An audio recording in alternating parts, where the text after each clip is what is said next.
Good evening. What's that loud noise? That ruffling?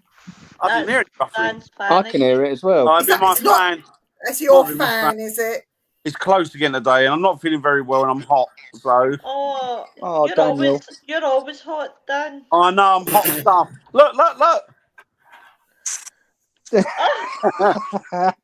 Senorita is blushing. Oh, Emma's there. Hi, you, Emma. Get a room, you lot. Hi, Emma. Hi, Emma. Lovely to see you. Lovely to have you here. So, how's everybody been? How's everybody? Has your week been good?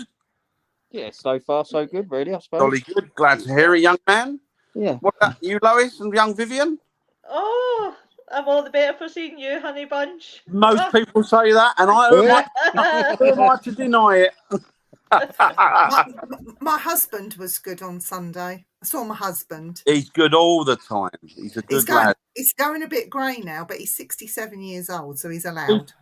Viv is what you would commonly call a silver fox now. Let's get this going on. He's not grey, he's a silver fox. That's what they say. Well, like your beard. Like my beard's a white fox. Hi, Belle. Hi, Belle. Hope you're well. Hi, Belle. Oh, no, not on your own. Mind you, if you're going to be on your own, the pub is the best place to be, I think. Yeah. I hope you're doing well, Belle. I hope you're doing great. We were just chatting earlier on before we came on about a Saturday night and how much we enjoyed it and your company. I was going to say, Belle, great work Saturday. Really good. Really good. She worked hard. Yeah. She did. Really, really good. Really enjoyable. Couldn't think of two more people, apart from you guys, that I would rather be out investigating with. It was very, very enjoyable and very, very nice company. So, Vivian, how was your weekend then? So it was busy. So we went out Saturday on the investigation. Sunday I was watching Adamant. Monday was my first trip to the doctors to show me how to inject myself. So so I'm now injecting myself, and I'm suffering a little bit from the new drug, if you like. But it'll take a while to get into the body and flow. So you'll be all right. Once a week, I start injecting. I inject, so it's all right. It's only once a week. Is it like one of those big needles? Is it like the small ones that were all pretty much? Well, I have to attach the needle. It's a pen type thing, but it's only a small. It's really fine, and you don't even know it's going in. They call it an EpiPen or something. EpiPen, yeah. EpiPen type thing. Yeah. And it's got your what's it called in the pen itself? Yeah, your the juice, isn't it? The juice is already. The juice is already in there. Hi, Rosie. Hi, Rosie. Hi, Rosie. Is it not like there's one that's slow reacting and one that's fast reacting? I'm just going with the flow. I guess it's like any medication that your body's new to. You're going to feel uneasy to start with, aren't you? Until you get used to it. But it would be interesting to see. Now I'm taking that, how that affects me with the ability to commune with spirits and to commune with spirits, or how it affects me. How do I perceive things? How do they come in? A very good point, because you don't know. The change to the body and the change to your whole molecular structure could really make your change towards spirit be different. It could make it be positive or negative, couldn't it? I guess, all depending. But you're quite. Bella said EpiPen is for anaphylaxis. You're quite right. Yeah, mine's not an EpiPen; it's an actual injector. I've got to inject. Oh, an EpiPen's for nuts and stuff, isn't it? If you're allergic to. Mad people? Mad people? I should have one. You don't use it to inject your nuts. No, it's a nut allergy. Not let's think of that type of thing, Jamie. Listen, Jamie, what you do in your private time is none of my business. I don't want to know. He's a sadist. Nuts and needles down there. So tonight we're supposed to be talking about. I'm putting my fan on. I'm giving in to the fan. See, I've given in to the fan. We're going to be talking crisis apparitions. Dan's face. Look at his face. I've got a couple of things that I'm really, really intrigued with. One's more of a story that I was told in an investigation, but I'll get into that later. But it's bloody intriguing. So, do you want a real life one that happened to me? So, my brother had some heart surgery, and it was a simple surgery to replace valves in his heart. He's had it before, and bearing in mind, my brother is barely 45 years old. Okay, so he's quite fit and healthy, quite a young man, and he goes in for this surgery, and he kept saying to me before he went in, Viv, I'm a bit worried about this one. Viv, I'm a bit worried about it. I was, oh, no, you'll be all right. Don't be stupid. You've had it before. You know, you'll be fine. So he said, I'm going to say goodbye to you now in case I don't get the opportunity to do it again. And I thought, oh, shut up, you know, as you do. Anyway, long story short, he died on the operating table. And they did his best to bring him back. And after 8 hours of trying to sort him out, they towed him up and they put him on a life support machine. And he was on a life support machine for a week. And the family were called to the hospital because they were going to turn the life support machine off to see if his organs would manage without being on the machine. And it was going to happen on a certain time. And so we all raced to the hospital to be there by this time, but we got caught in some traffic on the M25. We got off by Heathrow Airport, and my mum was dying to go to the toilet. So we stopped off in a McDonald's car park. She ran in to use the toilet while we waited in the car. And it's at that point I heard my brother's voice say to me, "It's all right. I'm safe. Don't rush. Take your time. Don't rush. I'm already gone." And he told me that, and I heard his voice. He's got a very distinct voice. And I thought, oh, like, did I just imagine that? Yeah. But I actually heard his voice saying, "Don't rush. I'm already gone. I'm happy. I'm all right where I am." So as soon as my mum got into the car, my phone started ringing, and it was my brother's wife, my sister-in-law, saying that they couldn't hold on any longer. They had to turn the machines off. And sadly, he did pass. And I said, "Yeah, I already know." She went, "You what?" And I said, "Don't worry." I said, "We'll get there as soon as we can." She said, "Drive safely, don't rush." She said, "You will be able to go in with him." She said, just take it easy now. Don't be putting your foot down. But to me, even though I didn't have an apparition, the crisis part of it, where I heard his voice and he was saying goodbye to me, was, and to this day, I can't get my head around it. You know, I've heard his voice once through a friend of mine at the time that did an echo vox over his grave, but that was the only other time that he's ever spoken. But I just think that he did. I mean, rather than coming into the car and scaring the bejesus out of us, that was his way of saying goodbye. I'm all right. Yeah. Like, don't worry. I shall see you over the other side, sort of thing. Yeah. So that's my story of my crisis apparition, but it wasn't an apparition. It was a crisis voice, let's say. But it falls into the same category, doesn't it? Because it's communication from beyond, you know, at the point of somebody passing or at the point of a crisis happening. So it's the same. It's the same, really.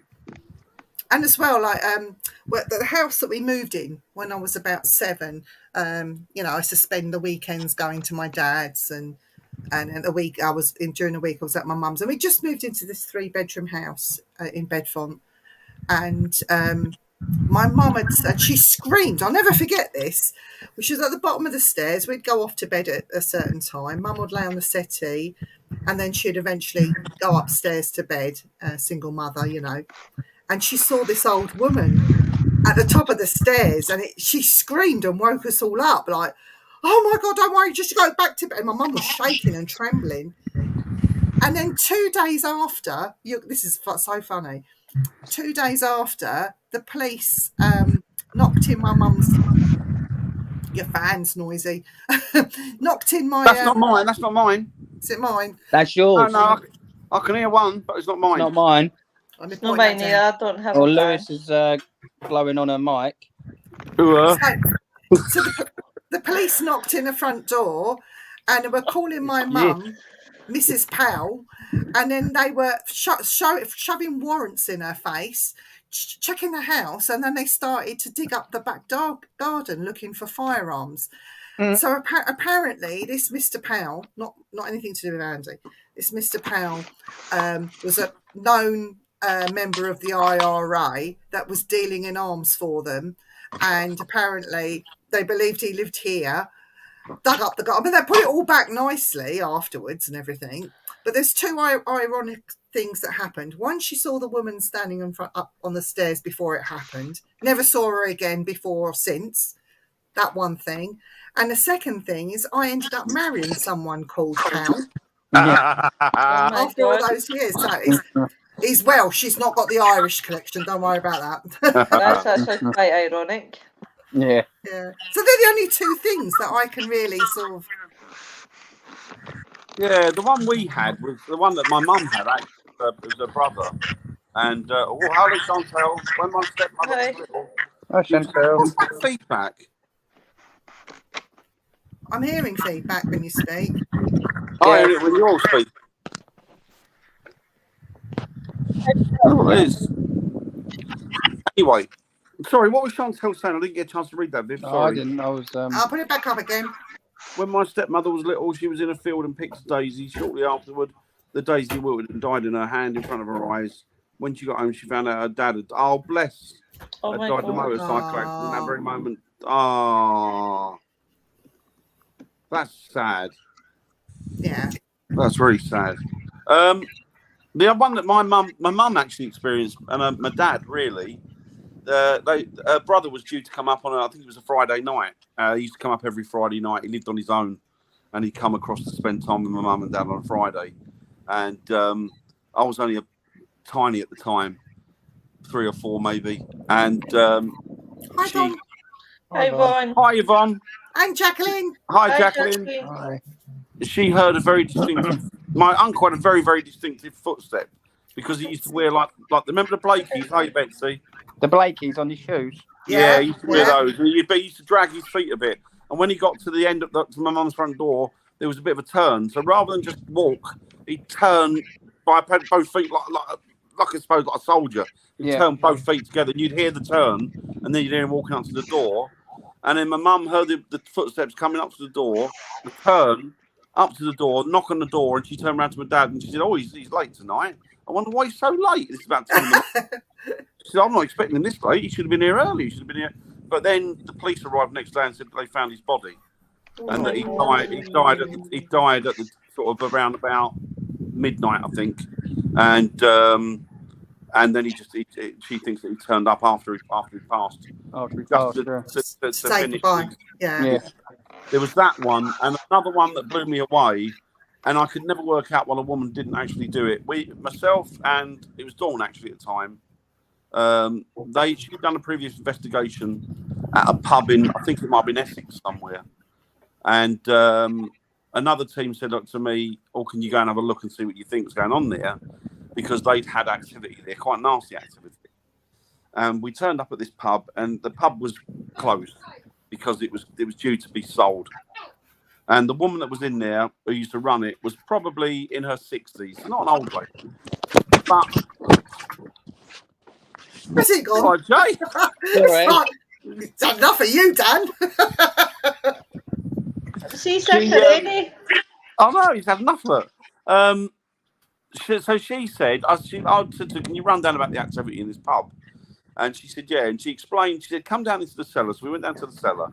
And she said, "In the cellar, there's a soldier." She said, "He's from the First World War. Young lad," she said, and he looks at me and he continues to stand there.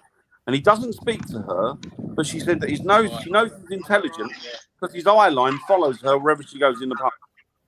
Now, at first, she was freaked out, but he's always on this one spot. So she was freaked out as to what the situation was. So she said to me, "Have you got any idea?" And I said, "Well, not really." I said, "So what does it happen?" So she said, "Well, she sees him all the time." And she had somebody help her out of the bar. And she said, "Oh, can you come downstairs and help me move some crates?" So this big guy went downstairs with her, bolted upstairs, out the pub, pulled the door open, but the door was locked. broke the lock, just getting the door open so you can get out quick enough. She followed him out and said to him, "What the hell is going on? What's up? What's up? Didn't you see him?" He went, "Didn't you see him?" She went, "What?" He went, "That young lad, that soldier," he said, "was standing there looking at us." And she said, "Yeah, but he's all right. He's no problem." She hadn't thought to warn him about this because she didn't think he'd see him. So I said to her, "So where does he stand?" She said, "He always stands here." And I said, "Have you tried communicating with him?" And she went, "Well, no, not really." I said, "Well, perhaps you should have tried to speak to him and see what, see if he had a message or what have you." And then when I looked at the floor, I said, "This floor, there's a load of like crap on it, but what's under there?" And she went, "That's the old cellar." I said, "Well, have you thought about looking down there and seeing if there's because something down there might be significant to this soldier, and he's trying to get your attention. So, that, like, look where I'm standing, look what I'm doing, because he never moved from that spot." And she said she would, but I don't know whatever happened with that. But that's what I thought. Now, whether it was a crisis apparition, I don't know. But it was an apparition that seemed to want to get a message across to her. Yeah, it could be. It sounds like a crisis to me. It does, doesn't it? It sounds like he's hidden something, or something of significance is there, and he wants her to find it. Maybe finish his story or whatever. I don't know. But it was interesting. I've seen on the internet, Dan, quite a lot. I mean, whether these stories are true or not, that you see photographs of car crash scenes, and then you see the apparition of the person walking away from the accident. And I've also seen and heard stories where people have died in car accidents, but had walked home. I'd walked all the way home to parents or to see whoever to say goodbye before they actually passed over, if you like. And some famous people have also had crisis apparitions like come to them. I've seen a few of those. Sorry, Dan, I'm sure it's a fan. No, it's not. It's not mine. I can hear it. Was it Jamie? Not my fan. I ain't got My fan's on the floor on my feet. Mine's down there, so it's not. I ain't got a fan on, so it ain't. And you can't blame me for breathing heavy into the mic because I've not got my headphones on. There you go. I'm going to turn my fan off. Not turn it up, turn it off. You still hear it? No. No. No. Well, yeah, go on. Sorry, you were saying, Viv. Yeah, so where people have died and they haven't been able to get to hospital, and yet these people that have passed over have come to say goodbye to parents or loved ones. It seems to be really common, but I haven't heard any COVID-related ones though. Have you? No, not yet. No. But I've heard quite a few about the First World War, where apparitions have turned up and people have spoke to them. And then they've gone to their family and said, "Oh, what's his name? Such and such is back." And they go, "No, he wasn't. He died yesterday." Or they got the message through yesterday that he'd been killed at wherever, or wherever. So I've read and heard a lot of those. But I don't know. It's an interesting one, isn't it? Lois, do you think that the COVID ones, when loved ones were dying in hospital alone, where they couldn't see their family, do you think? Once the dust has really settled, we'll start hearing about crisis. I think you will. I mean, there's going to be a lot of folk coming back. I do believe in ready to say Christian. I'll rephrase that. Crisis apparitions. I do believe in them because I've had a situation myself where I won't get into too much detail, obviously, for your discretion and stuff like that. But I had a situation myself where I just had enough of life, and I got disturbed, shall we say? Good. And I'll never forget it. And I went into my bedroom, checked all my house, there's nobody there. Thought it was actually one of my pals had come in and no tell me. And when I got to the middle of my bedroom, my light bulb blew. And you can imagine Effin and Jeff and said, "Oh, well, I need to fix that tomorrow." And then suddenly, out of nowhere, the light actually came back on and the light shade was going like that, like spinning, like going from side to side. Never told anybody about it. Went to see a psychic. They told me about it and went, "That was your gran telling you no." Pack it in, yeah. Pack it Behave up. yourself. That, and I was like, and I really do believe that when I get stressed, not to that point, but when I do get stressed though, there's always something always goes, and I always believe that's my gran giving me a message, telling me that she's there, even if it's a small tiny thing. Like if I can't find something, and I mean I've searched the house from the top to the bottom, and then suddenly it reappears, I always believe that's my gran's way of saying I'm here. It's the same as when Aj had turned round and had said, obviously, that my gran was there as well. So I do believe, and I think as COVID, I would love to think that loved ones do come back to see, especially the elderly, because it's one of the, you know, I seen a lot, and there was a lot of times where the old dears were saying to me, God love them, that their family didn't love them anymore and didn't want to see them and things like that. So I do hope they have that peace where they can go back and things like that. Yeah. Bell's just put up a comment. Yeah, it sounds very much like one, doesn't it? I don't know if it's a crisis apparition, but when me and my sister were around my mum's bed in the hospital and she was taking a last breath in March last year, I smelt my uncle's smell behind me, and I very firmly believe he not only to take my mum with him, but also to give us confirmation at the time. Yeah, you hear of that quite a lot, and I've experienced that actually. The smell of someone. I've been at my uncle's deathbed, and he sat forward. I mean, he couldn't speak at that point, but he sat forward and he watched like that as somebody walked round the bed. There was nobody in the room apart from me, and I could smell. It's really weird. You know the original Brill cream? Yes. Yeah. It filled the little room in the hospice. It was quite stifling and choking, and I try not to take any notice of it. And then when my uncle died in my arms quite violently, I won't go into how or the wife was, but sort of sitting back with him afterwards, you know, while they were just getting the body unhooked from all the stuff that, you know, that he was hooked onto, and then I had to hold the pillow under his mouth to keep his mouth shut, and I was there for about 20 minutes holding his pillow thinking, oh, I don't want Uncle John to have his mouth open. But then it was that time when I sort of contemplated, oh, I wonder if that was my granddad in the room with me. You know, I wonder if it was my granddad that come to collect him. I wonder if my granddad was there just to give me a bit of support. Well, it don't really matter now because he's gone, sort of thing. Oh, bless. I had to become very hard-faced. Yeah. Did you ever see that video? It was 2011. It was 2011 Japanese tsunami. Where it actually shows you where there's an apparition coming out of a house that got hit by a tsunami. I'll need to dig out the video and show you guys, but it was really interesting, and I tried to debunk it because I thought maybe it's Photoshop, but I couldn't even debunk it. It's crazy, some of these things that we see now. I mean, I think with all these cameras we've got, you know, with our phones, and our phones are always with us, it's easier now to just take a video or snap things.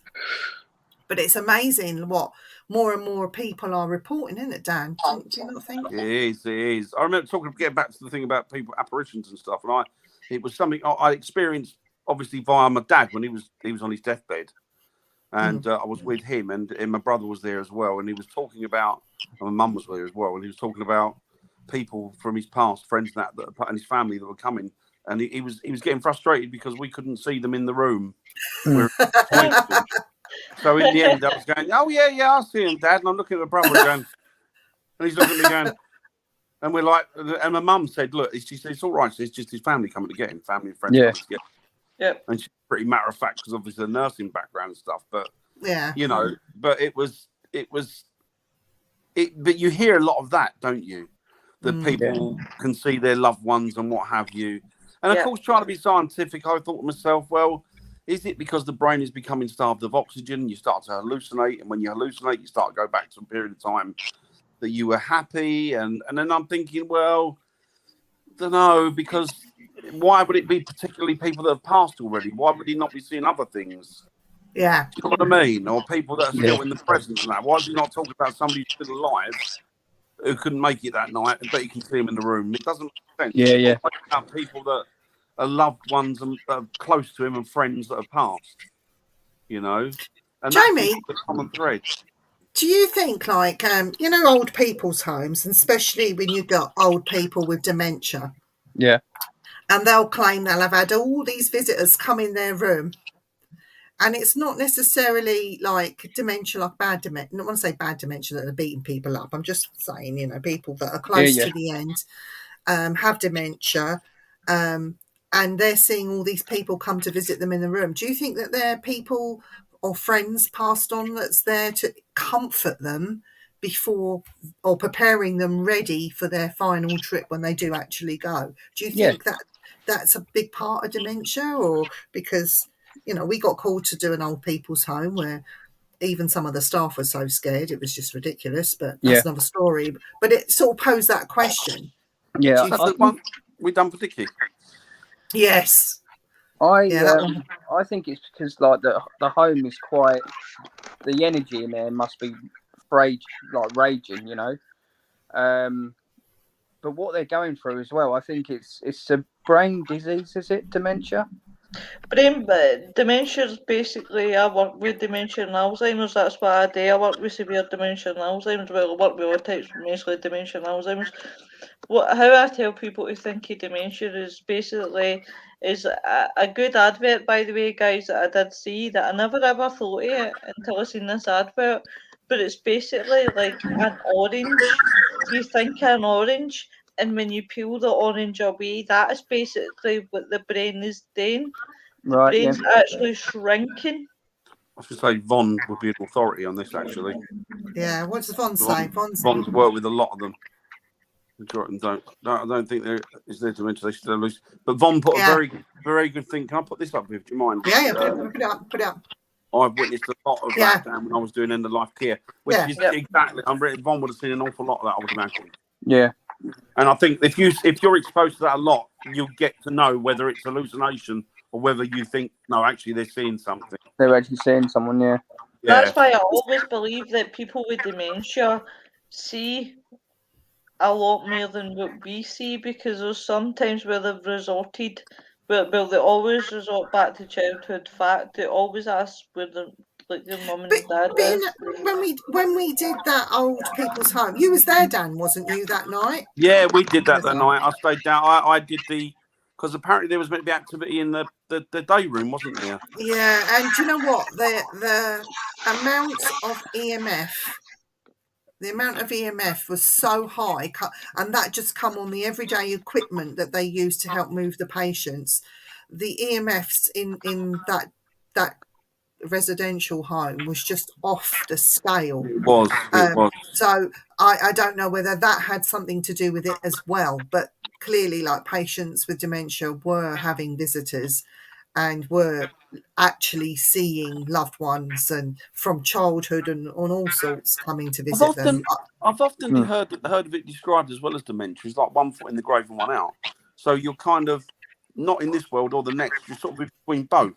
In between both. At a certain stage, and it makes me wonder: are you dealing with the people that are still here physically, but spiritually they've already more or less hopped the fence, as it were? Yeah. So are you dealing with people that are in between or not? I wouldn't know because I've not worked in that environment. But it's an interesting aspect to look at, I would think. It was quite weird because it was a working care home. So while the patients were asleep, they had their doors open. We had to be very careful and very quiet as we sort of moved around, so they didn't know that we were there. It felt like an intrusion. I don't know about you, Dan, but I felt like I was intruding and shouldn't be there. It felt. Do you know what? I've done 2 of those places now. 2. One was it was like residential flats, but it was the building, the hall and that, and the day room. Again, there was a lot of activity around it. And you're right. It felt like I shouldn't. It felt almost like a bit like a vulture. Yes. I felt like I shouldn't have been there waiting for something to happen, and it was like these people are in their last. It felt a bit disrespectful, to be honest. Yeah, no, I bet. It felt like I was like you're waiting for somebody to pass so that hopefully you can get and it's not. Yeah, I don't know if I'd do it again, to be honest. It felt, I mean, we were there to help people. We were called in, asked to do it. We didn't go seeking it. But when we were there, I mean, oh God, Dan, I remember being in an empty room opposite, and the doors were open. Our door was open, slightly ajar, and the lady was in the room opposite, and we could hear her calling out to us, asking us for help. And so we had to go and get the nurse to go and help her.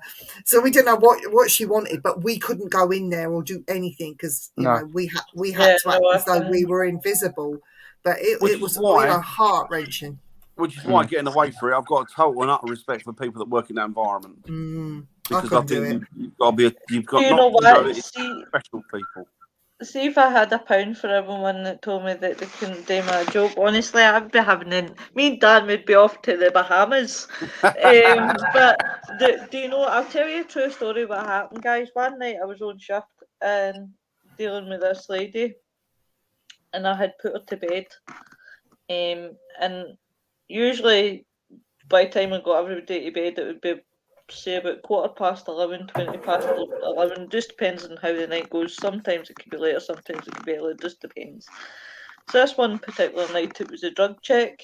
So the two nurses were up at the top of the end of the unit where I worked. But that night, I get put in the opposite because it was like it was one big long corridor but 2 units. If that makes sense. So I'm supposed to be in the left-hand side of the unit, right? But this particular night I get put into the right side, but it didn't matter anyway because if the buzzers went, the carers used to go and answer both sides, so it didn't really matter what side you were on. And I was sitting in the office, it was about 11:45 or something, and I don't know what it was, and I swear my Wednesday's life, but I thought to myself, no, there's something all right here. I says, I need to go and get a nurse and I need to take her to this woman's room. And I went up and I got the nurse and says, you need to come to this lady. She's really, really ill. Have you been in to see her? What's wrong with her? And I went, no. But if you've not been in, how do you know she's not well? I'm telling you, you need to go now or she's going to pass. We just opened the door and she was taking a brain aneurysm and she passed away there and then. Oh. But to this day, I still don't know how I got that information that I needed to be in that room. It's always freaked me out. Yeah. So was she on? So she wasn't on her own when she passed, or did she pass before anybody got there? No, we literally opened the room and she was taking a brain aneurysm, and because but at least she had people with her. It was like her DNA CPR said not to be resuscitated. So there's nothing that we can do but make her comfortable. But that's the one most experience that's ever freaked me out because I don't know where it came out of and I don't know why I done what I did. And the nurses that night were so gobsmacked. They were like that. How did you do that, Louise? How did you know that was going to happen? And I'm like, don't know. I really don't know, and to this day I don't know. It's funny because when you look back in the history books about crisis apparitions, there are a few that turn up, and I laugh at this one. It's not laughable. It's quite a serious subject, but a crisis apparition appeared in a graveyard, and apparently this guy had a gun and shot the apparition that ended up murdering somebody. Do you remember that? Yeah. And it was used in court as defence that he was actually shooting the ghost, but didn't realise that there was somebody behind and that bullet would pass through. He thought he could kill a ghost by shooting it. There was another one, wasn't there, in the 18th century? It was the 18th or 19th century. The bloke was going around frightening people. Thought it was funny because he had flour all over him. Thought he'd be pretending to be a ghost, and the guy killed him. But yeah, so these are like what I've read up in and around London. These are like really old Victorian.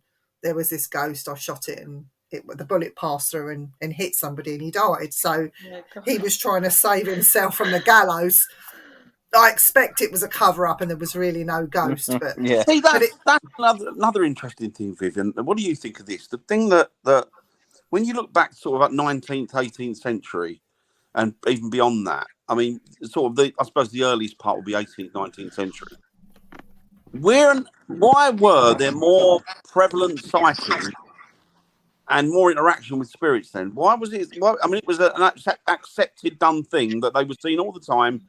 They were interacted with. All of a sudden, why did they become sort of absent from our presence?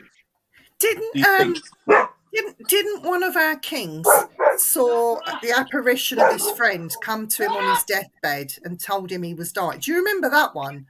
I can't remember that one. I'll have to look to see which one of it was. It wouldn't surprise me if it was the one that went quite mad. But he said that the spirit of his best friend came to his bedside and told him he was going to die, and then he did. So there was that one, and that was monarchy, British monarchy. The spiritualism movement was quite big back then, though, Dan.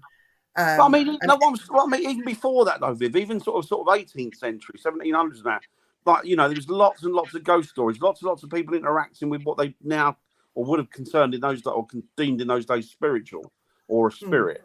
So why all of a sudden is it? What is there? One factor. There must be one factor that has decreased people's belief in that or interaction with that. I mean, do you think we've become too domesticated? That we've moved away from our natural element? I think it's changed. I think we've evolved because rather than having the ghost stories now, we've turned into ghost hunters. Yeah. I think that's where the difference is. It's just evolved. Do you know what I think it is? Go on. I think that the decrease in paranormal activity in spirits is electricity. Yep. And technology. I think the amount of electricity and technology is interfering with. Because I heard a guy, an Irish fella actually, he was talking about the Fae, and they were saying, well, why are the Fae always? They're obviously nature spirits, and they're seen around woodlands and stuff, and occasionally they're seen in houses. And he said, yeah, but you got to remember the houses they're seen in are derelict or really old, and they've got no electricity running into them because he believed that the electricity or the energy was interfering with them. So they don't like iron, do they? Or is no. it iron? Yes, iron. Yeah, it's iron. Iron puts. And houses contain a lot of iron today. Yeah, but the thing is, I think it's electricity. When I've gone into places where people have said, come and investigate this, you'll go into it. If it's a pub and there's lots of machines in there, you'll get nothing. You're not going to get nothing, are you? Because the electronic fields around the machines. I don't know. I don't agree. And I'll tell you why I don't agree is because when energy is a form of electricity, I mean, we get electricity from energy. Okay. Spirit is like energy. So I don't think the electricity would be the issue. I think there's something else is the issue there. Maybe the equipment, or we're not looking properly anymore. I think it's electricity. I think electricity is, rather than feeding energy, is depleting it, or it's mixing it all up so you can't detract one thing from another. I mean, I think it needs looking into. Places that seem to have no electricity whatsoever seem to have a lot of activity. But I've noticed, though, ghost hunters today talk about energy rather than spirit, that the spirit actually doing the haunting. So ghost hunters today will say, I feel this, I feel that, or we're getting this, or we're getting that, through the spirit boxes and all that. So that's not what we should be looking for. No. We should be looking for the actual apparition, when it happens, how it's happening, what type of apparition is it. We're not doing that anymore. We don't go out looking for the headless horseman because we can investigate this pub that closes at 10:30 and we can have it till 6 o'clock in the morning. You won't go outside looking for that headless horseman. No. See, the thing is as well. Do you see what I mean? Yeah, I agree. Go on. Sorry, I was talking. Sorry. No, on you go. That's fine. No, sorry. I was just thinking that people say, well, you can catch EVPs. EVPs are pretty straightforward to catch. But then thinking about it, is that because it's a low volt of electricity that we use in voice recorders, whereas when we use cameras, it's a higher and stronger rate? I don't know. It's all supposition with me. But like with the cameras and that, I reckon it's to do with the mirrors as well. They're high intense mirrors, aren't they, in the camera? Some of them are. So they will pick up the high definition of the spirit. Or, as Von says, actually, yeah. Von's right. Could it be that electricity is interfering with us and not them? But again, you're talking about energies and not the actual haunting. Who cares about the energy? Yeah. Like you could tap into my energy and I could outwardly tell me saying something. You could pick my telepathic voice up on your voice recorder and you've got a nil and voice. Yeah, you're hearing something that sounds A-class, which could be me doing it without you realising it. Do you know what I mean? Rather than looking at actual hauntings, like I'll be honest. But you think to me, spirits are energies. I'll be honest, I have gone and done ghost hunts and helped people with issues and problems in the past, but I've not actually done any proper ghost hunting where sighting of Headless Horseman, sighting of that battle in that field on this day, you'll see a battle. I've not done it. Yeah. You know, the real old fashioned that have come down through history. Oh, if you go to this graveyard on this month, you're going to hear the rattling of chains, and you'll see a woman jump off the top of the roof. I've not gone and done those. Do you see what I mean? Because I'm being more interested and focused on doing the other types of ghost hunting. It's an interesting subject, isn't it? Yeah, I'll definitely. The only thing you love we're graveyards now is dogging. Yeah, but Dan, we've got to go back to that What's place. dogging, Dan? Because I don't know what that is. Dogging's near barking. It's near barking. It's near barking. Oh, that dogging, sorry. That's where the dog man hangs out. A dogging man, yeah. Yeah. I knew it was Dan all along. I was just waiting for the proof. So, but yeah, I agree with Von. Could be right. It could be interfering, depleting energy. There could be all sorts of things. Yeah. I think. And as well, people don't know their equipment. They buy. Oh, Dan, you get me onto this. They buy a piece of equipment. Oh yeah. I've got this fantastic piece of equipment. Can't What's wait it to do? use that. I don't know. Right. So they don't know how to use it. 2, they don't They don't investigate the piece of equipment. They don't find out the negative readings, how you can fake it. No. Like none of them do that. Will it go off if I stand this close to my mobile phone? People take mobile phones into investigations, and even on flight mode, they still interfere with your equipment. People don't know what an EMF is and how to read the EMF. They don't know what infrasound is and how that can affect. Let's be honest, Viv. How many people turn up at a reputedly or allegedly haunted property and do what they call a baseline check anymore? None. Well, you walk around the building. I remember going to one and the guy, well, what are you doing that for? I went, well, it's all applicable. It's applicable to what's going on. We used to do it all the time. And I went, right, there's energy wires running across there.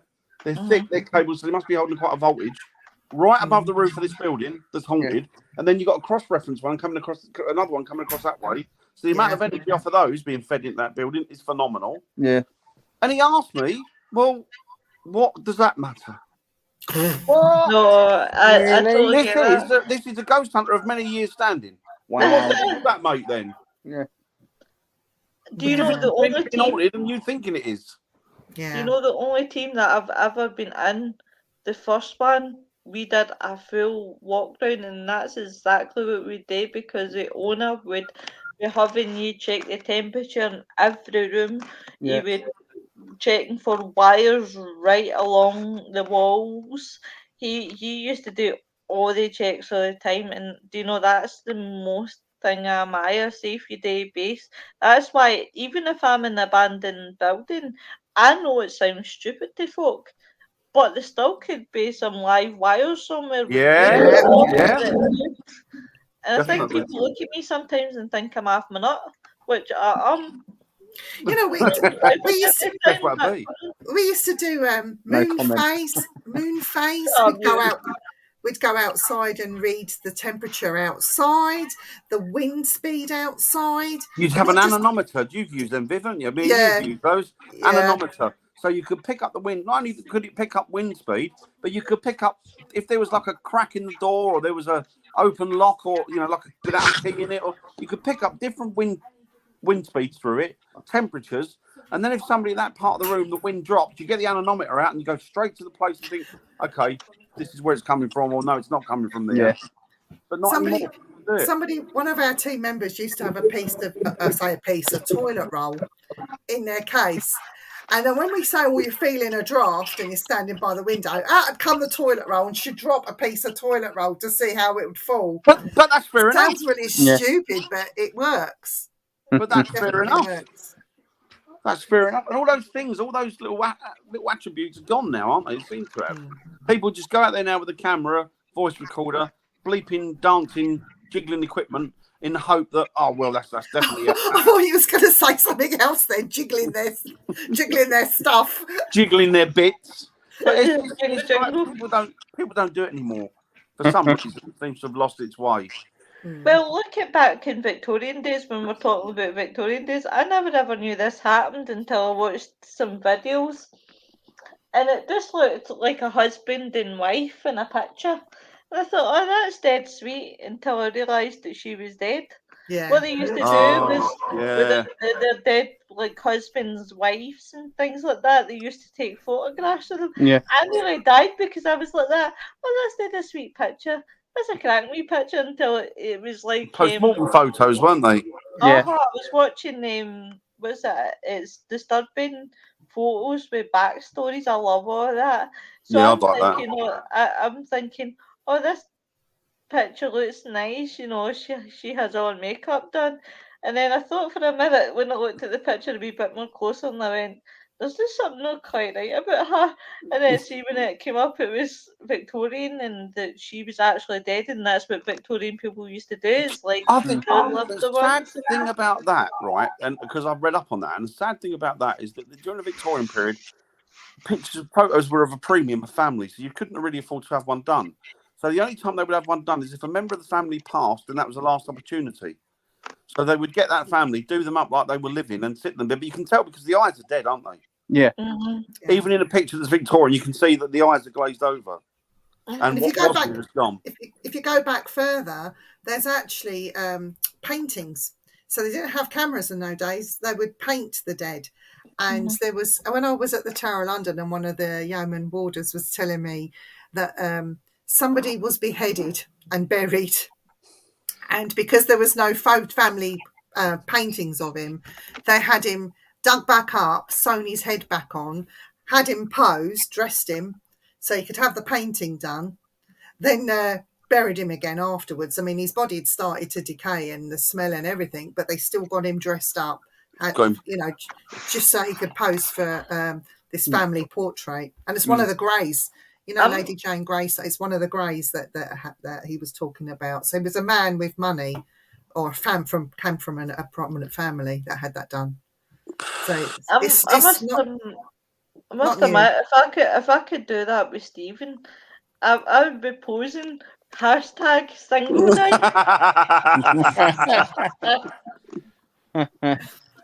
But yeah, it's amazing. But as for crisis apparitions, I think it's nothing new, and I think that it's something that we are, as individuals, we're always going to experience. I think whether they're personal to us or whether we see stories from other people and stuff like that. And I know if I have any consciousness and I can physically do it, if anything happened to me and my boys are not around, I would have to go and say goodbye to my boys. That would just be my my thing.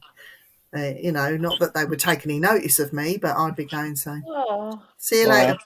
I'll be watching over you. Oh, wouldn't it be good to turn up to your family and go, I wasn't talking bollocks all my life, was I? It would be, yeah. This is for you lot. Dan, only if you came back to me and did that moon, that God, you know, well, people, when I pass, people look out, they'll see my arse sticking out of an alien ship, mooning the planet. With a little alien, with a little sign saying, moon, goodbye, moon. Look, I've got the camera at the end. Do you know what?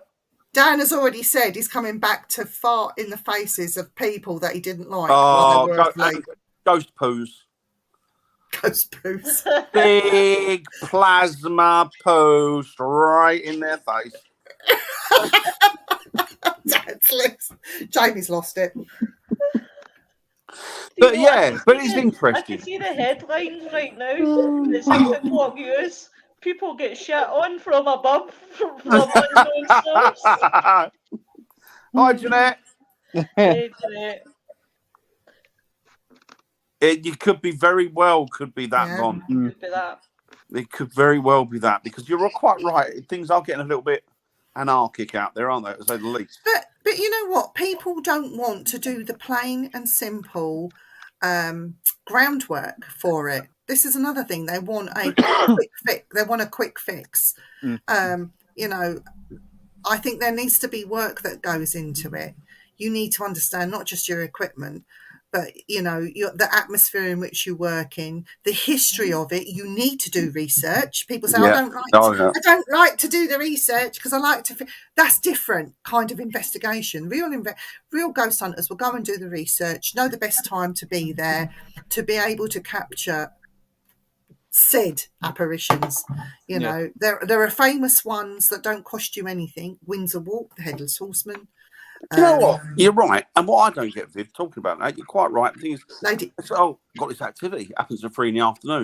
Why do you need to fucking turn up at midnight then? Why not get there at 3 PM?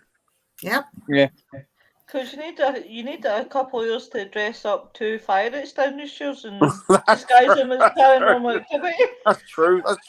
They're like Derby Jail. Everyone wants to go and hire Derby Jail. Now, the apparition that Richard saw happened in the afternoon while he was on the phone, leaning against the bar. And when he saw it, he shit himself. Do you remember that? Oh, yeah. When you and I were there and we got that activity in there during the day. Yeah, and there was a load of us. There was quite a few of us in there, but we were all split up and kept quite at different ends. But we got the woman breathing. Yeah. Oh, wow. And it was quite distinct. And I went round the curtain and looked, there's nothing there. Sat down, started again, went round, looked, nothing there. But there was a load of us there that heard it. Yeah. So you would have pooed your pants if she said, all right, round the corner. She says, come on, big boy, round the corner. All depends on what she looked like. But yeah, it's surprising. It is surprising. Like these ghost hunters, they really don't have. We're old fashioned, aren't we, Dan? We're old school. But we're dinosaurs now. Oh yeah, but you know, and again, looking for dinosaurs. Why is there no ghosts of dinosaurs? How do you know there isn't? Because you're not looking for them. Yeah, exactly. That's the thing, isn't it? It's quick fix now, isn't it? I mean, gone are the days where you could sit there for ages and ages and ages quietly, try to take in the environment, try to take in the atmosphere, trying to communicate with something out there. People don't do it anymore. It's like, got a bit of equipment, got to try this, got to rush up there, got to do this, got to do that, got to do this, rather than just sit there and relax into it. And the quicker they rush about, the quicker the investigation goes. Yeah. I prefer to do my work during the day or with lights on. At my age, I don't bounce well if I trip in the dark. That's all of us, William. Well, except these two youngsters. That's all of us. It's true. And again, like especially in England, we're really, really blessed here with so much that has happened throughout history. Reported ghost sightings. Oh, the British Isles is right with it. We are so blessed. I mean, even to the cryptid side of things, we have so much going on, but people are not interested in looking at that. They just want to, I want to go and do Derby Jail at night, and have it till 4 o'clock in the morning. They're just blinkered, and you know, and if that's what they want to do, that's fine. That's fine. But you're not gonna. I mean, you've seen Faye, Dan. You've seen other strange and weird and wonderful things, and you have to keep going back. We have to document these things and try and get to the bottom of what is it we're actually seeing. Why? When? Is it because of weather conditions? Is it the same thing once a year? Is it crisis apparitions? What the hell is going on? Definitely. They're gone are the days as well when you got teams we got paranormal investigators and they would go to one and say, right, okay, like for example, Harry Price, for example, pulled that one out of the ear. But you find a building and you're right, okay, lock that down. I'm going to investigate that for 2 years. Yeah. And I'm going to have a team of people in there 24 hours a day. They don't do that anymore, do they? No, they don't. And then they go, well, he got loads of activity. That can't be right. But it could, because it wasn't just him that logged it. There was other investigators. Everyone else logged it as well. And it was done over a long period of time. That's why, I did an investigation over a year. we'd look it down for a year. It was an old monastery, old church, really. And once we'd been there a year, we got to know the environmental changes. So, for example, there was a smell. The woman said to me, "You got to come down because this night there was a smell, and it smelled like old books, and it smelled like incense burning. It smelled like the church was really reacting to our activity or to our energies." And I said, "Okay, we'll go along." So I went along this night, and there was nothing. And then I went along a week later, and I got this smell. And then I bent down and picked up the earth because it had been raining. And when I picked up the earth and smelt the earth and shook it through my hand and then smelt the plants, the incense through the centuries had been buried into the ground. The smell had been there in the environment. But when it got damp and wet, it brought that smell up. Yeah. That's what that was. It was that. It was nothing paranormal about it. It was just she was there on another night when it had rained and that smell had come up. It emanated.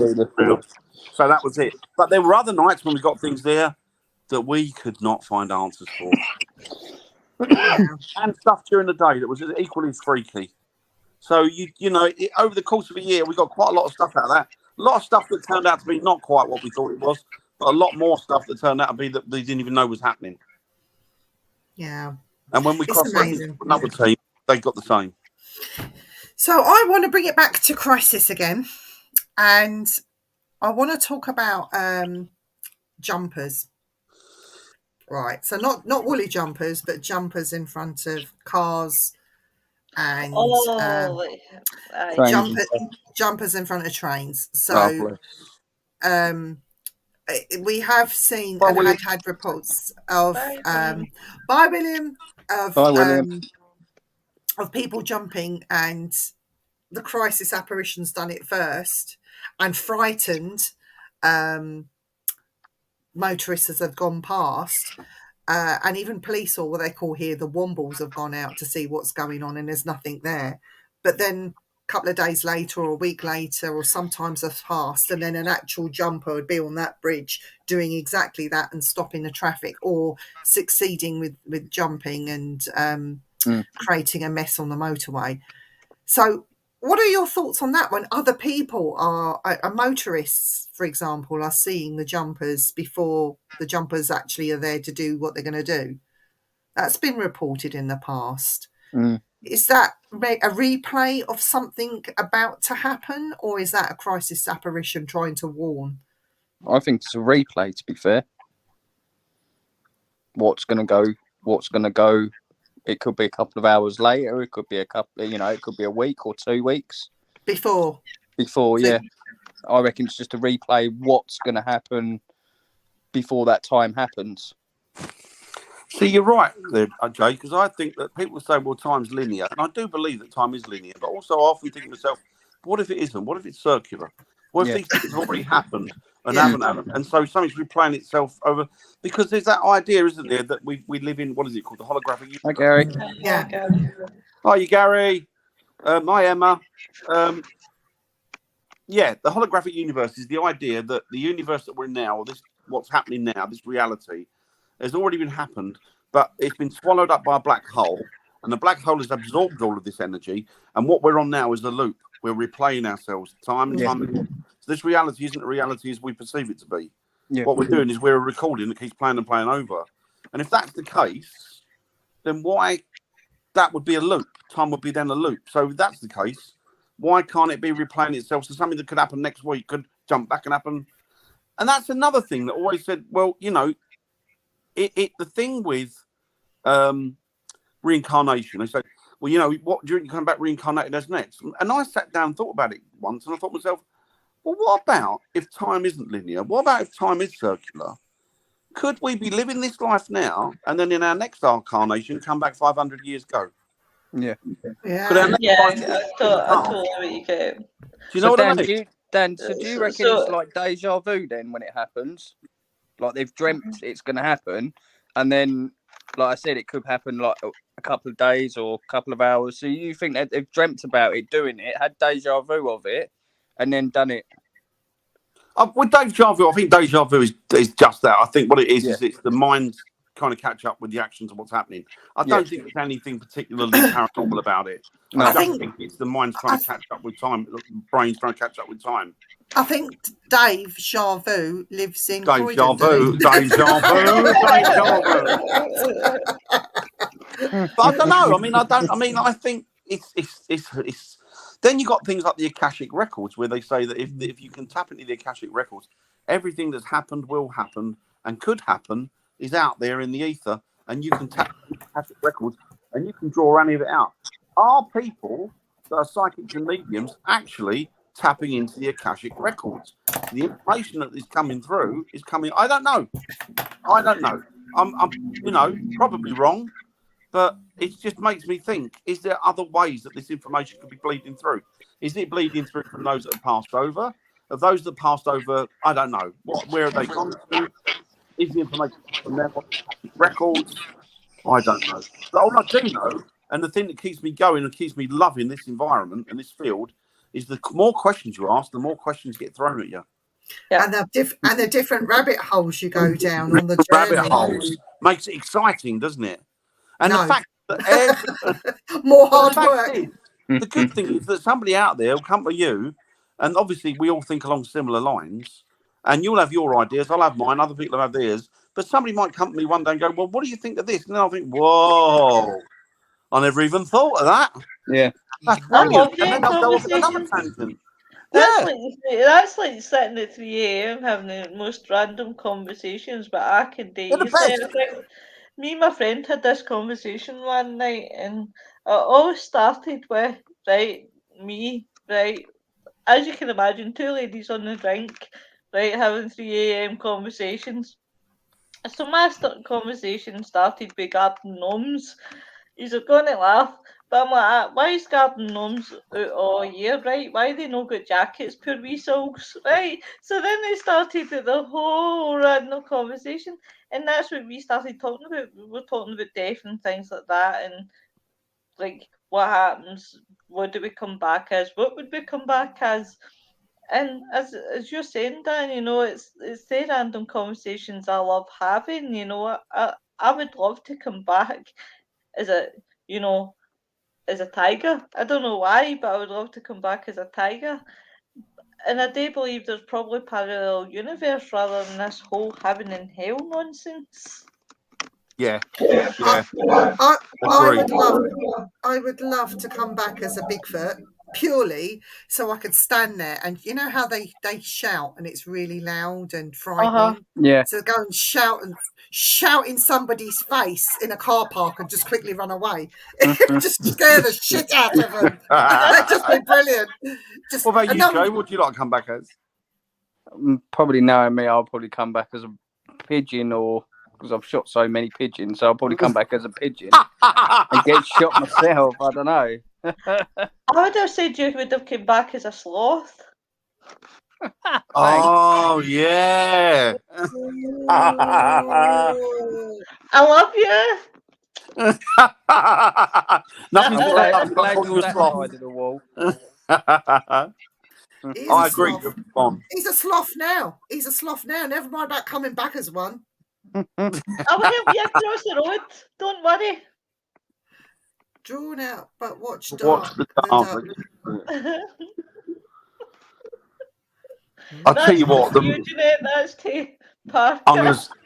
I'm going to sound like a complete lunatic now, but the more I look into it, the more the more the lines between the spirit world, it's getting blurred, isn't it? And the UFO world and the cryptic world become, and the Fae all become blurred to the point where I'm thinking there's one source of this. There's one grand source of all of this.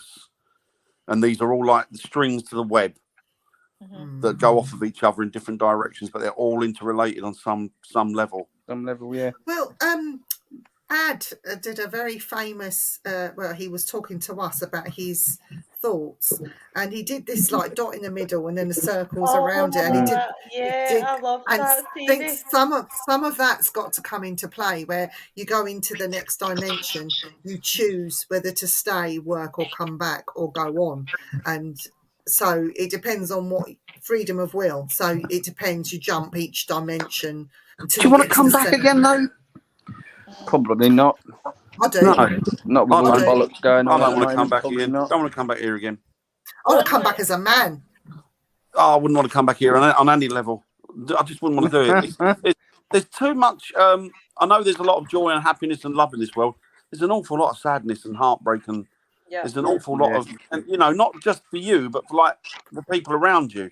I mean, who wants to come back to a planet where half of it's starving and the other half has got clean water? And it's like, I mean, come on. It's That's what we got now. That's what I mean. But why would you want to come back to that? And where there's enough money to fix it, but certain greedy bastards want to hold on to everything. Who wants to come back to that? Do you know what I mean? Like, I think if I was given the option, it'd be like, you know what? I'll stay with the energy, thanks. Yeah, would you want to come back as an animal, or even especially not an animal? They get a rougher deal of it than we do. Yeah, they do. I would rather just get dumped to the beach somewhere, dumped to the beach, and just left and be that wee island that nobody knows about. That'd be nice. What, Scotland? Scotland. That'll be an island in a few years' time where we've blown it away from England. Sorry, I've got something in my iPad.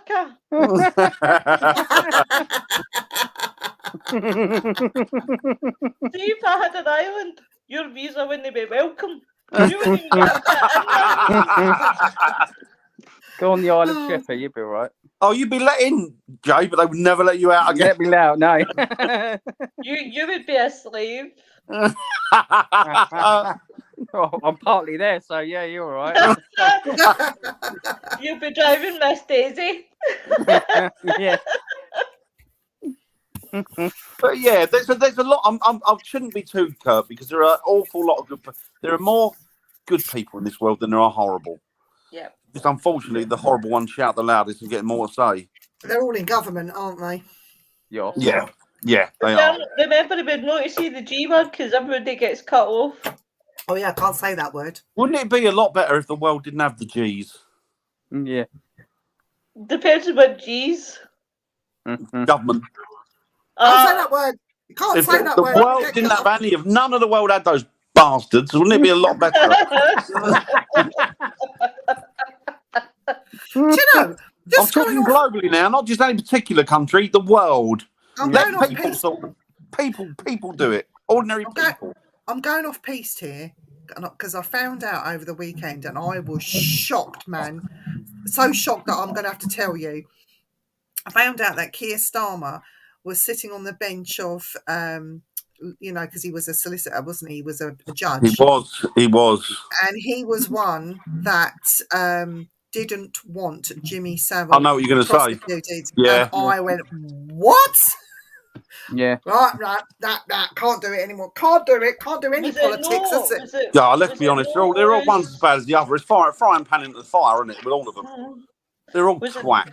Was it no Lewis? I can't pronounce his second name, but it begins with a T.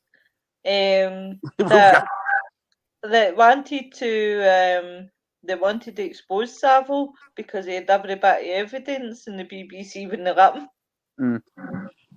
I think John Lydon. He called him out. He called him out, didn't he? And he in all through the 80s he was saying, "Oh, Savile's a nonce," and all, and then they were saying, "Oh, the Sex Pistols are doing their usual thing," but he actually called him out for what he was, and also a few others. Oh, and that Jimmy Savile, he was a right wrong. Was Oh my God, other things, but we weren't allowed to talk. That was it, wasn't it? Yeah. Love that bloke. Jim, I won't say it because I was going to say Jim will fix it. Oh God. Yeah. And the other one, can you guess what it is yet? Ralph. Yeah. I couldn't believe that. He did the paint of the Queen, didn't he? He used to do a program. He used to draw all the cartoon characters, didn't he? I was growing up, and then I was like, well, I couldn't believe it that he was a nonce. He used to go to all the spiritual and the fairs that I used to go to collect all my crystals, and I saw him there once when I was there with my son. I was like, "Go on, Damon, go and stand near Ralph. I told me about this, Damon. Yeah, I made him have his picture done with Ralph Harris. And today, my son says, "I can't believe you made me have a picture with Ralph Harris." He was telling me about that on Saturday.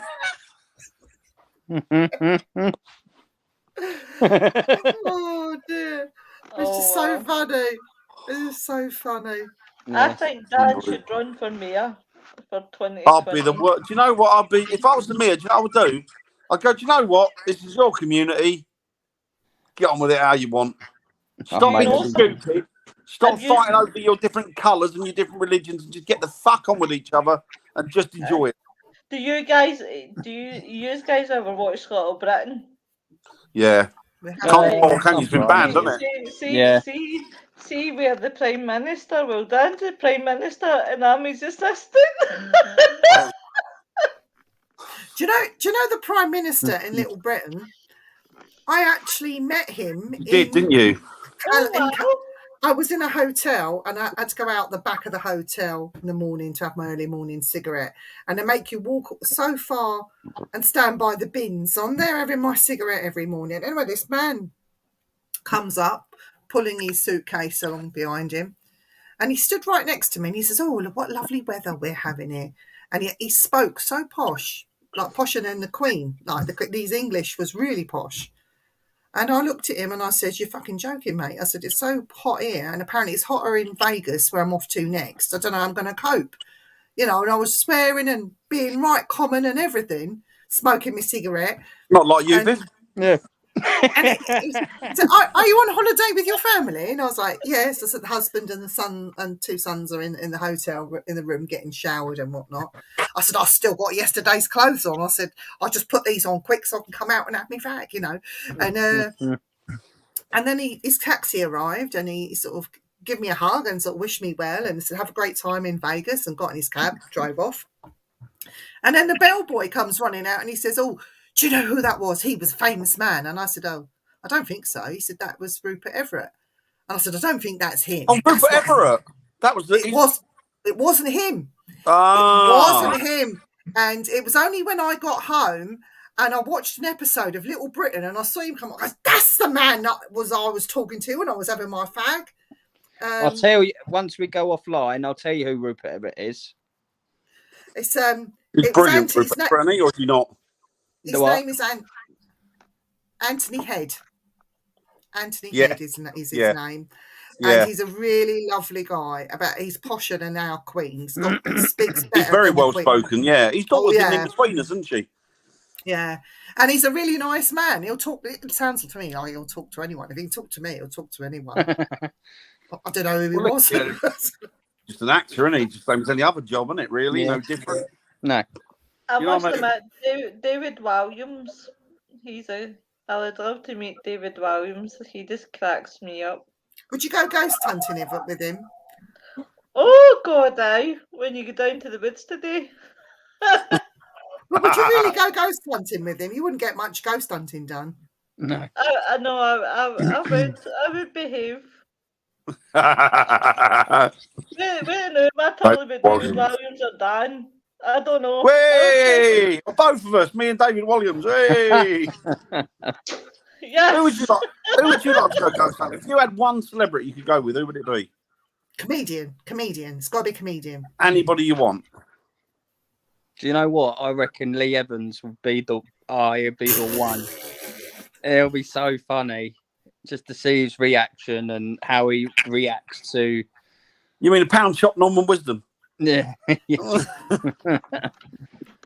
But, I must admit, I do like Lee Evans. I like Lee Evans. About you, Lois? Well, David Williams would be mine, definitely. David Williams. Viv? Louis Spence all day long. Oh, you said Louis Spence. Louis Spence and Ryland Clark.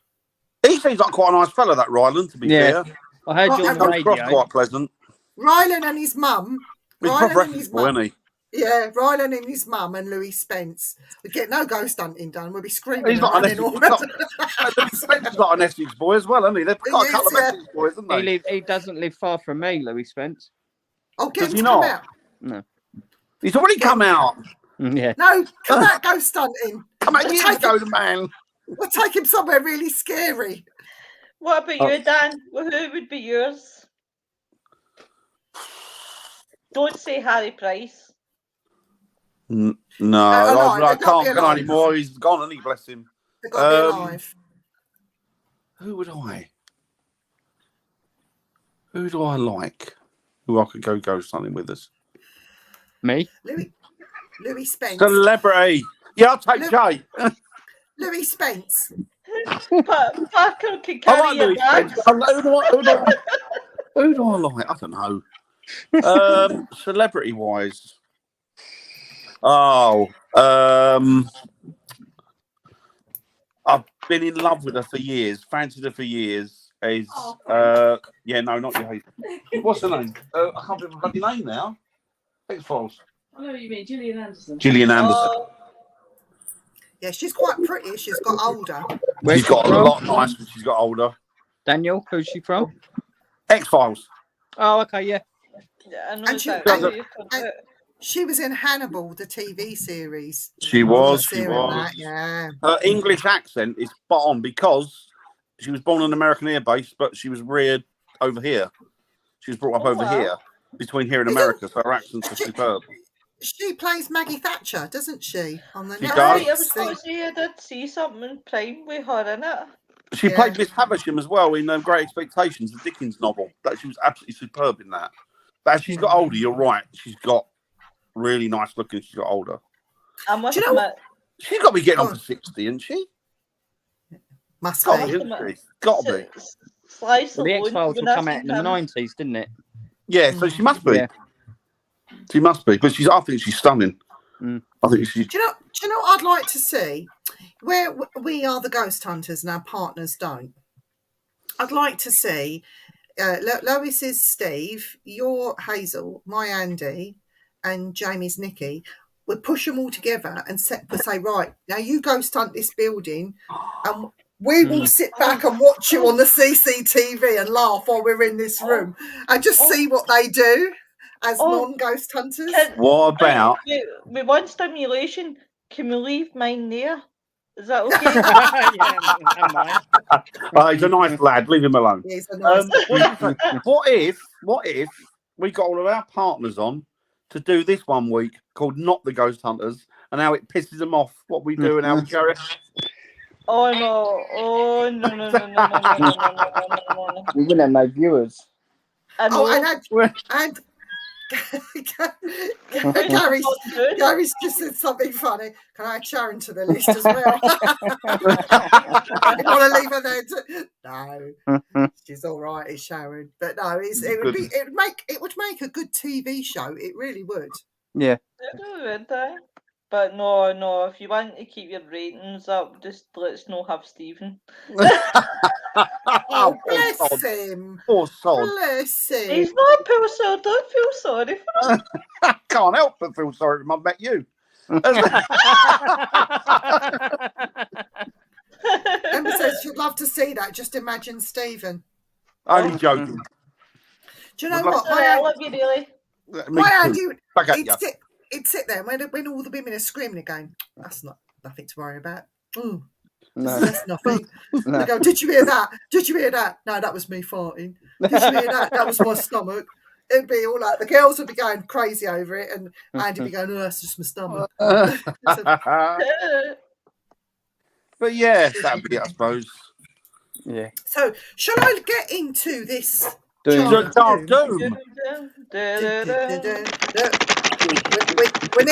getting about halfway through this, Joel. We're going to have to fill it up again soon. Some more. I reckon you should do a, if we can, on Simply Spooky, do a tell me when to stop. Like a vote kind of thing. What we should do next. Tell me when to stop. Tell me when to stop. Right, hang on.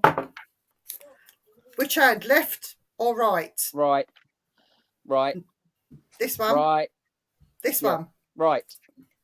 That's my left. Oh, yeah, my right. The one in the middle. I don't know. Right. Haunted toilet. You know what? You'd be surprised. That you'd be surprised at that. Really? Yeah. Does that include having ghost shits where you stand up? Yeah. I have come across so many of these haunted toilets. It is just unreal. I started laughing, but I've been in one, and I'll tell you next week. But that, it did rather. The haunted toilet thing is very real and very scary. Interesting as well, actually. It's interesting. I'm not speechless. I don't know what to say. So I'm just smiling, kind of nodding, agree. So next week we'll talk about haunted. I'm write it in my list. Haunted toilets. Gary says, "Trust you, Parker. Only you can pick haunted toilets." Yeah. Cheers, Gary. It's true. So when I need to research this one because I've actually got a suggestion, but I'll tell you offline. A suggestion for an idea for the show. Shall I put? Do you want it for Simply Spooky's show on a Friday, or do you want it for this show? On the things, do it on because it's Things Network. I'll stick to Friday because it's quite a subject, and I don't think it abides with the Things Network ethics. Even though we've been effing and jeffing and giving each other's fingers, right? That's you know what, Jeanette? I would stick to a Friday. Fair enough. More common than you think, Jeanette. More common than you think. Yeah. Haunted toilets is seriously. It's a serious. It's a serious subject. I think haunted toilets. It's a subject. I've heard people mention it before in passing and stuff, and even on TV. But it's a subject that people haven't really done anything about. Yeah. Which is interesting. There's a haunted toilet in Derby. And you know this, Dan, because I say to everyone, stay down this end because I'm leaving all the doors open. Oh, yeah, you've said about it. And I will not close the door. And somebody very famous happened to walk past and did a double take, saw me on the toilet. And they said, oh, my God, I can't unsee that. I said, well, I did warn you to stay up this end. You didn't listen. I am not locking these doors for no one because it is a real big fear. But we'll go into it next week. Definitely. But that was an interesting one tonight. I enjoyed that. Thank you very much. Yeah, so did I. All you guys for coming along. So this and week, listening and interacting. So Wednesday, tomorrow night, we have Gary Bradfield on Simply Spooky. Perfect. And then on Thursday, Lois was what we're doing on Thursday. Thursday or Friday is it now? Friday. Sorry. Sorry. I'll tell you off there, and then you can let me know if it's all right or not. No, sounds good. So it'll be Friday night fun with Mr. Bones again, playing his tunes. Can't wait. I'm booking already. Come on, Friday. Mr. Burns. Oh dear God. Well, we got a little bit of time left, so do you want to say anything else, Jamie? No, I'm all right. I'm good. You're just chilling. Just chilling, and it's a really interesting night. I really enjoyed it tonight. No, I'm enjoying these more and more. I think because it's more and more... Sorry, stop moving stuff about like Pickford's outside. He's broken up. Oh, bless him! Oh, bless him! Fox is cute. He's a cute little lad. Yeah, he's all right. Jury's out. Pushes your buttons. He's walking around with half a Lego box on his back like a tortoise.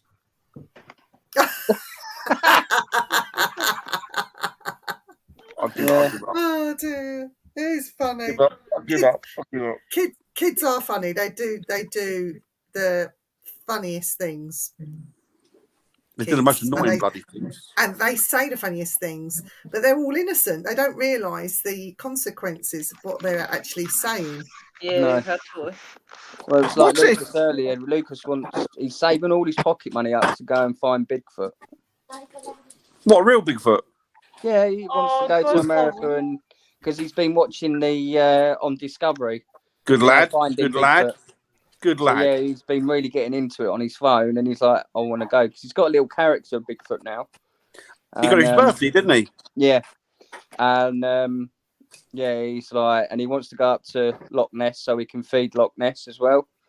Oh. So he can't feed it bread because it's not very good for the animal. So he's brought some seed for it.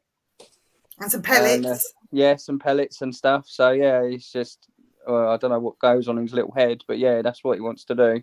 Take him out in a rowboat so you can throw the pellets in and a Yeah, load we of can chum. row him on And a himself. load of chum and see what rises. You might get a big pike that comes up and that really Yeah. sort of like, oh, it's a big Loch Ness monster. Oh. But no, it's quite good how he's like saving all his pocket money up to go to America to go and have a look. But and you go know and what? feed Bigfoot. That's good because that's imagination and that's what kids need. Yeah. Definitely. That's good. That's healthy.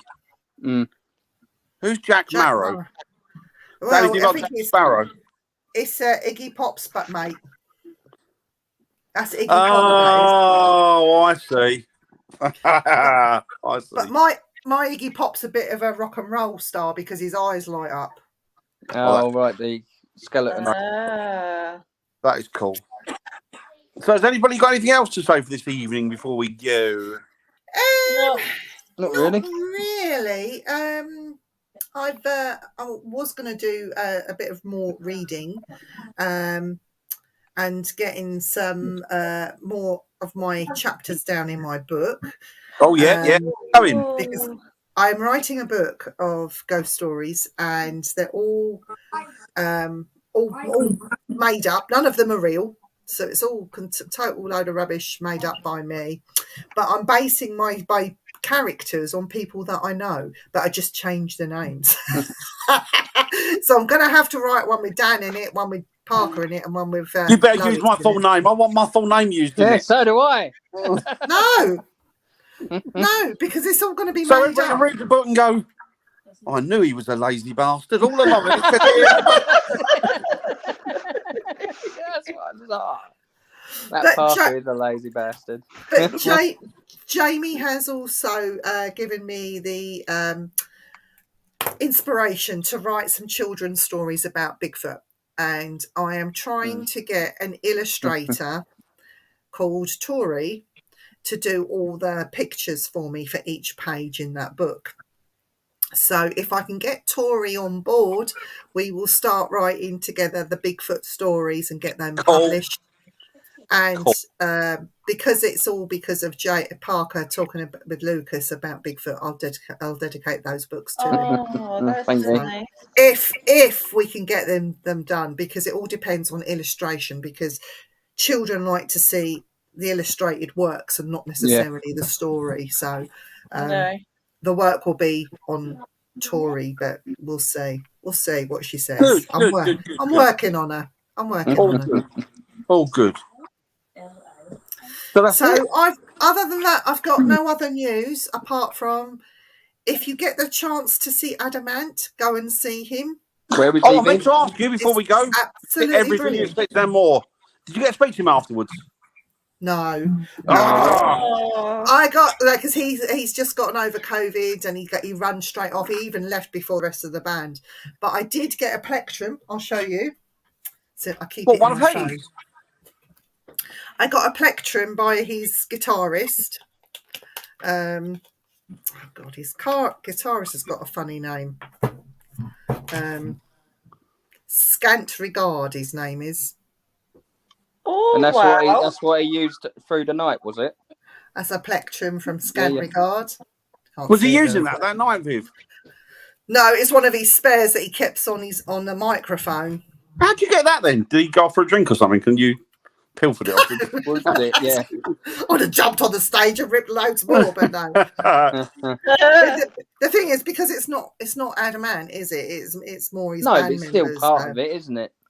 But I will show you one of the pictures that I took. Did Stephen enjoy himself? Oh, Stephen loves seeing his mum acting like a loon. Oh, wow. He's licking his lips there. Look, ladies. What is he? He's about 67 now, isn't he? He's 67, yeah. He's bloody good for 67, isn't he? I must admit that, see, Sly Sloan. I seen Sly Sloan's got a new movie out, and see for 75. Oh my god, I would Mad, get isn't it? myself. It's mad, isn't it? It's mad. Don't you think he looks a bit like Johnny Depp? Look. Yeah. Oh, he does actually. Oh my god. Johnny Depp's older brother. Do you know what would be a good gig? He's always been a good-looking sod, though, hasn't he? And never mind about Johnny Depp going to see going on tour with Jeff Beck. We need Johnny Depp to appear with Adam Ant. And if you got them standing together playing guitar, they'd look like father and son. They really would. Tell you what, Viv, you can have Adam. I'll have Johnny Depp. That's How it. old Johnny Depp's got to be 50 odd now, isn't he? He's 58. Is he really? Really? He's 58. Aye. Yeah, he looks bloody is good, doesn't he? 90. Yeah, but Lois, all I know is 5 minutes with Adam Ant, and I'll run the risk of killing him because I don't think he'd be able to keep up. It surprises you nowadays. The older the older the tune, better the fiddle or something. Not that I know.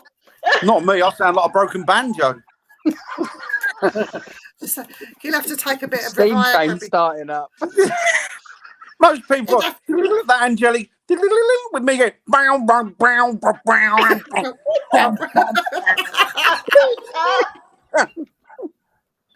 I've been like George Formby cleaning windows.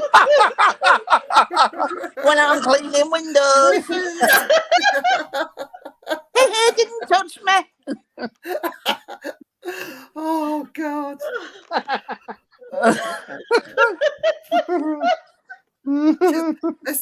That lady has lost it now. What have you done to her, Dan? I don't know.